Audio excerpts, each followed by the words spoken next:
네, 여러분 안녕하세요. 마이크로소프트 AI MVP로 활동하고 있는 송민석이라고 합니다. 벌써 마지막 시간이 되었는데요. 제가 이 발표에서 하나 질문을 드리고 싶은 거는 이 AI를 가지고 어떻게 활용할 수 있는가입니다. 혹시 다시 처음으로 돌아가서 맨 처음에 재성님께서 말씀하셨던 멀티 에이전트 기억하시나요? 남자랑 여자랑 대화하는 걸 같이 학습하면서 우리 그거를 핸즈온으로 공부한다고 다시 또 다음 주에 오라고 하셨잖아요. 근데 우리가 가는 목적이 남자랑 여자랑 대화하는 걸 보려고 가는 게 아니라 우리가 이걸 가지고 무엇을 할 수 있는지 알기 위해서 가는 거라고 저는 생각을 하는데요. 그래서 오늘 이렇게 남은 시간 동안 소개드리고 싶은 내용은 마이크로소프트는 어떻게 AI를 이용해서 기존에 작동하고 있던 사람 중심의 번역 작업 방식을 어떻게 전환시켰는지에 대해서 이렇게 남은 시간 동안 간략하게 한번 소개를 드려볼까 합니다.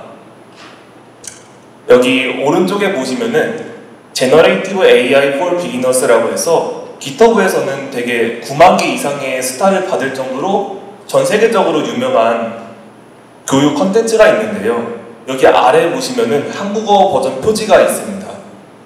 이게 주목할 만한 거는 보통 우리가 한국어 번역본을 예를 들어서 책을 읽으면서 한국어 번역본을 본다고 하면은 이 텍스트만 번역이 되는데 그 이미지는 영어 원문 그대로 나오는 거거든요.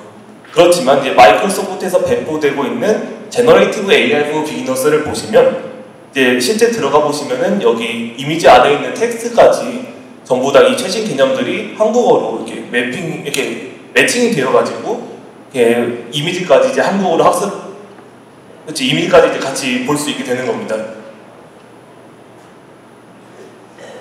네, 이제 제 소개를 드려볼까 하는데요. 저는 방금 설명드렸던 이 이미지의 번역을 이제 자동화시키는 오픈소스를 개발하고 있는 그 코옵 트랜슬레이터라는 오픈소스의 메인테이너라고 하고요. 제가 하고 있는 일은 마이크로소프트에 있는 여러 개의 그 대규모 오픈소스들이 있어요. 예를 들어서 방금 말씀드렸던 Generative AI for Beginners, 그리고 아까 말씀드렸던 AI 에이전트에 대한 그런 가이드도 있고요. 아까 혹시 기억하실지 모르겠지만 그 재성님께서 말씀드렸던 것들 중에 하나가 이제 MCP였거든요. 그 MCP for Beginners라는 그런 가이드들을 마이크로소프트에서는 계속 최신 개념을 내놓고 있거든요. 이제 저는 그 최신 가이드들의 번역본을 항상 최신 상태로 유지할 수 있는 자동화 워크플로우를 제공하는 일을 이제 오픈소스에서 이제 기여를 하고 있습니다. 오늘 공간이 없네요. 여기 이제 QR코드를 찍으시면요. 여기 제가 개발하고 있는 코옵 트랜슬레이터라는 오픈소스로 이제 이동하게 될 텐데요. 오늘 제가 말씀드릴 모든 내용이 다 죄송합니다. 이 오픈소스랑 관련이 있으니까 꼭 한번 참고해 보시고요. 그리고 제가 여기로 올까요? 말씀드렸던 MCP for Beginners, AI Agent for Beginners 같은 그런 도구들이 이제 여기 QR코드 안에 들어가시면은 코옵 트랜슬레이터 조금 내려보시면 이제 그 링크들로 가게끔 제가 만들어 놨으니까 혹시 관심 있으시면은 여기 링크 통해서 들어가 보셔도 좋을 것 같습니다. 네, 저희가 오늘 설명드리고 싶었던 거는 이 사람 중심의 워크플로우, 그러니까 기존 마이크로소프트에서는 하나 예를 들어볼게요. 그 Generative AI for Beginners라는 이제 챗GPT 활용 가이드 이런 게 있었어요.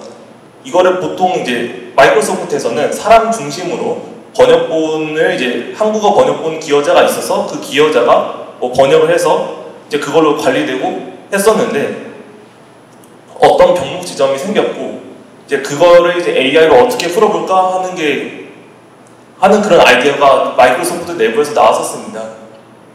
그래서 그걸 적용할 사례를 오늘 한번 얘기를 간단히 해볼 거고, 그리고 AI가 만들어내는 가치에 대해서 조금 얘기를 해보려고 했는데 사실은 제가 이 오픈소스를 개발하면서 전 세계에 있는 다양한 사람들한테 피드백을 많이 받았거든요.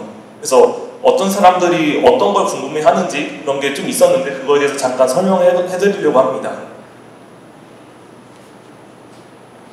네, 그래서 마이크로소프트가 어떤 문제를 겪고 있었는지에 대해서 잠깐 설명을 드려보려고 해요.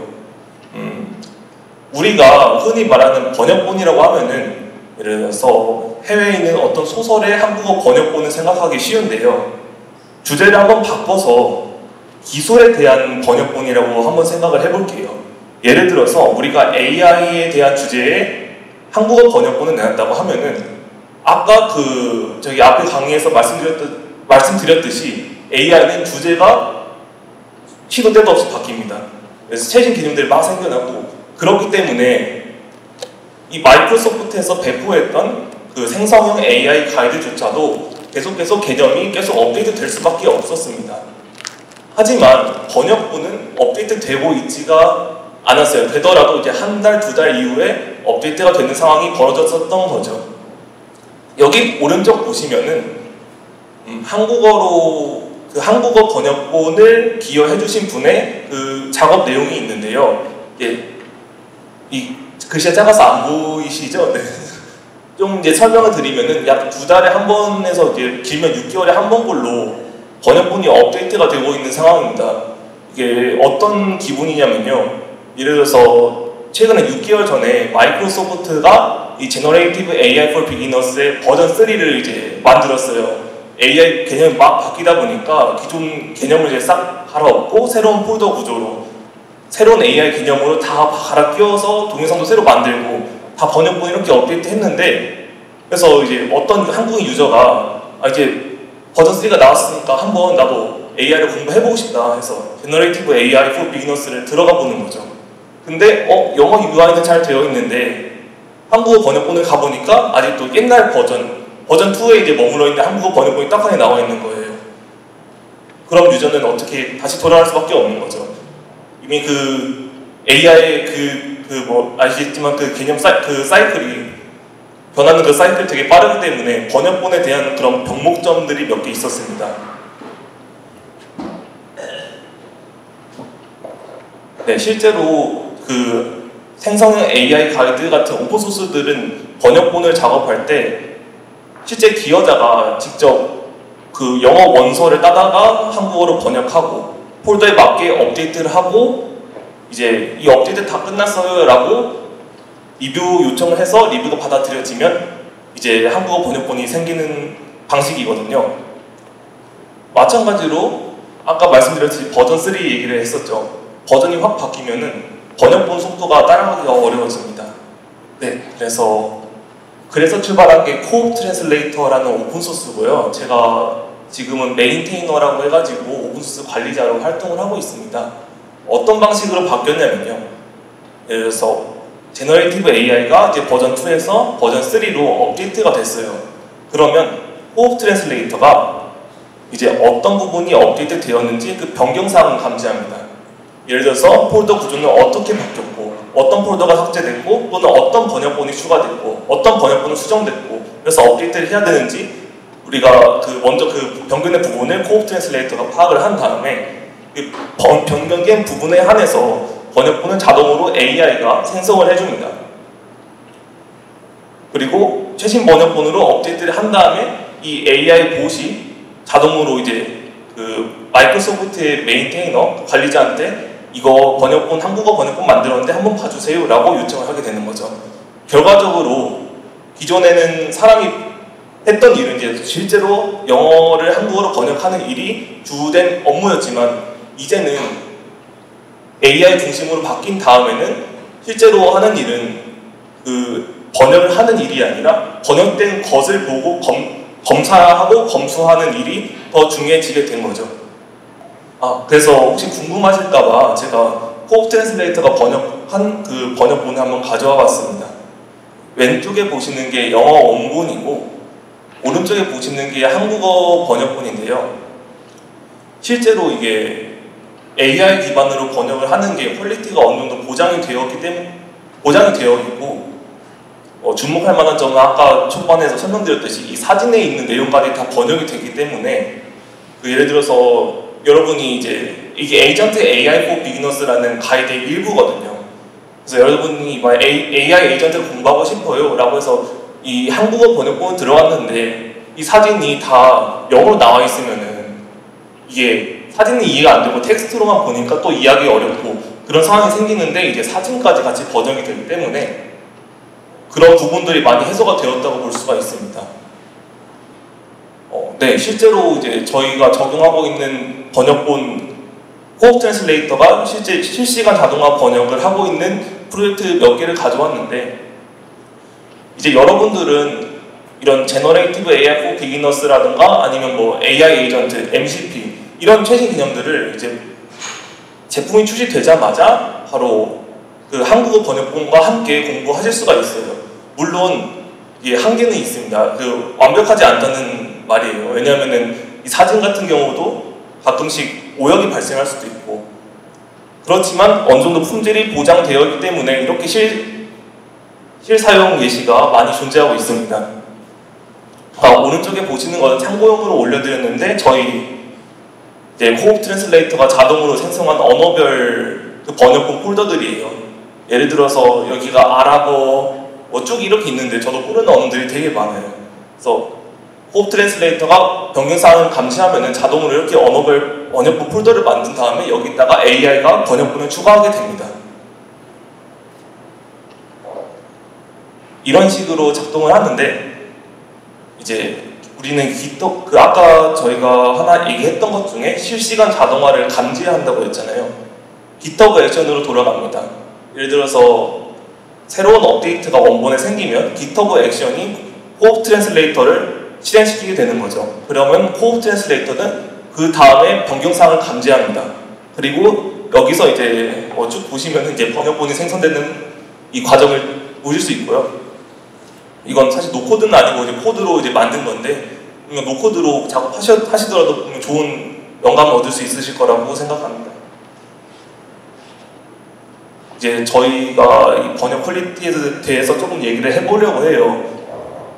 실제로 AI 번역 퀄리티는 전반적으로 너무 괜찮았고 다만 이제 문제되는 지점들이 몇 개가 있었는데 그 중에 하나는 언어에 따라서 어떤 언어는 오류가 생기고 어떤 언어는 또 다른 오류가 생기고 저는 그 언어를 할 줄 모르잖아요. 어떻게 보면은 지금 48개 언어를 관리를 하고 있는데 그 중 하나가 이제 아랍어가 이미지에서는 제대로 나오지 않는다는 거 이게 뭐 무슨 말인지 모르시겠죠? 이게 뭐 제대로 나오지 않는다고 하네요. 이게 아니라 뭐 아랍어는 이렇게 찾아보니까 아랍어는 이렇게 연결되면서 쓰는 언어라고 하더라고요. 그래서 지금 이거 고쳐야 되는데 지금 조금 시간이 걸리고 있고 특히나 또 이제 감명받았던 한 사례는 그 미얀마에 있던 한 학생이 그 AI 에이전트를 공부하고 싶어서 그 AI 에이전트를 영어로 공부하던 와중에 그 자기의 그 미얀마 언어로 이거를 학습하고 싶다고 해서 저희 호흡 트랜슬레이터 오픈소스에 와서 실제로 미얀마 언어를 이제 추가를 했던 경험이 있거든요. 저희가 이제 호흡 트랜슬레이터에서 언어를 추가하는 게 그렇게 어렵지가 않아요. 그래서 그런 경험을 보면서 이게 이렇게 개발한 오픈소스가 사람들에게 도움이 되고 있구나라는 걸 느끼면서 좀 보람을 많이 받았습니다. 그래서 마지막으로 이제 제가 말씀드리고 싶은 거는요. 이제 이렇게 우리가 만든 AI 기반 프로그램이 어떤 가치를 줄 수 있을까 생각을 해봤는데 저는 이 프로젝트를 시작하기 전에는 AI는 사람을 대체하는 거라고 생각을 해왔었어요. 예를 들어서 호흡 트랜슬레이터를 처음 개발했을 때는 이 프로그램은 번역가를 대체하겠구나 라는 생각으로 들어왔는데 막상 이거를 실제로 배포해보니까 이 번역을 평가해줄 사람이 필요했었고 또는 이제 사람이 제가 저희 프로그램 만든 AI 번역본을 가지고 더 개선을 시켜주고 이걸 가지고 더 발전시켜주는 모습을 보면서 사람이랑 AI랑 더 공존할 수 있다는 생각도 했었고 마지막으로는 공정성이라고 생각해요. 접근성, 공정성 같이 있는데 이제는 마이크로소프트에서 무언가 새로운 신개념을 내놨을 때는 항상 영어가 먼저 나왔었거든요. 저도 한국인이어서 영어를 잘 못하는데 이게 영어로 읽으려니까 조금 스트레스가 받아요. 왜냐면 이게 또 영어 하면서 공부하는 게 쉽지가 않거든요. 근데 이제 한국어도 같이 볼 수가 있다는 게 그 출시일에 맞춰서 볼 수 있다는 게 정말 큰 장점이 된 것 같습니다. 이렇게 해서 발표를 마치겠습니다. 지금까지 경청해 주셔서 정말 감사드리고요. 여기 오른쪽에 보시면은 제 링크드인으로 가는 QR코드가 있는데요. 혹시나 저희 코옵 트랜슬레이터 오픈소스라든지 아니면 뭐 관심 있으신 분들 저 언제든지 링크드인으로 연락 주시면은 또 좋은 인사이트 나눌 수 있으면 좋겠습니다. 그러면 지금까지 경청해 주셔서 감사합니다. 발표 마치겠습니다.